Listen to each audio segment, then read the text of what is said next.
নমস্কার বন্ধুরা। গতকাল এখানটাতে উচ্ছেদ অভিযান চালিয়েছে প্রশাসন এবং পৌরসভা।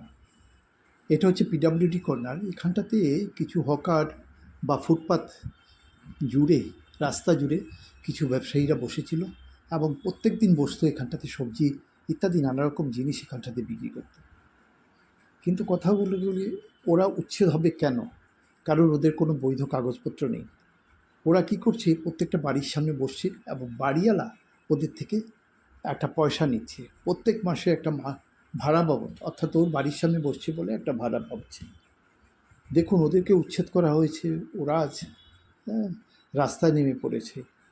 কারণ ওদের দ্বিতীয় কোনো বিকল্প নেই যে ইনকাম করে সংসার চালাবে, শিক্ষা, স্বাস্থ্য বা সংসার চালানোর মতো পরিষেবা ওরা দিতে পারবে। তাই ফুটপাতে এসেছিল ব্যবসা করার জন্য, কিছু অন্তত ব্যবসা করে যা লাভবান লাভ পাবে সেটা দিয়ে সংসার চালাবে, শিক্ষা দীক্ষা, বাচ্চাদের শিক্ষা দীক্ষা ইত্যাদি চালাবে। কিন্তু আজ সেটা প্রশ্নের মুখে দাঁড়িয়ে গেছে, কারণ ওরা উচ্ছেদ হয়ে গেছে, এখন আর বসতে পারছে না বা বসতে পারবে না। কিন্তু যারা ভাড়া পেয়েছিল, যারা এত মাস ধরে ভাড়া পেয়েছিল, সেই সমস্ত বাড়িওয়ালাগুলো যাদের মন গড়া একটা ভাড়া ওরা ওদের ধার্য করেছিল, ওরাও তো নোটিশ পাওয়ার যোগ্য। কেন আপনার বাড়ির সামনে এইভাবে বসবে? আপনিও তো ভাড়া পেয়েছেন। এটার জন্য কি কৈফিয়ত তলব করবে সেটা জানি না।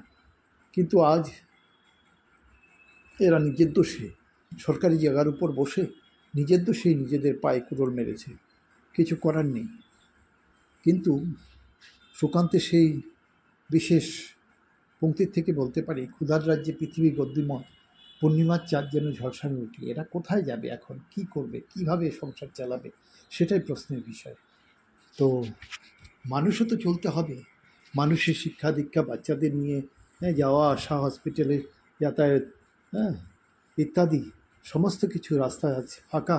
দেখুন কত সুস্থিরভাবে মানুষ চলাচল করছে, আর প্রত্যেক দিন এখানটাতে বিশাল ট্রাফিক জ্যাম হতো। তো আমি বলবো উচ্ছেদটা প্রয়োজন ছিল, কারণ এরকম অবৈধভাবে বসাটাও মোটেই উচিত নয়।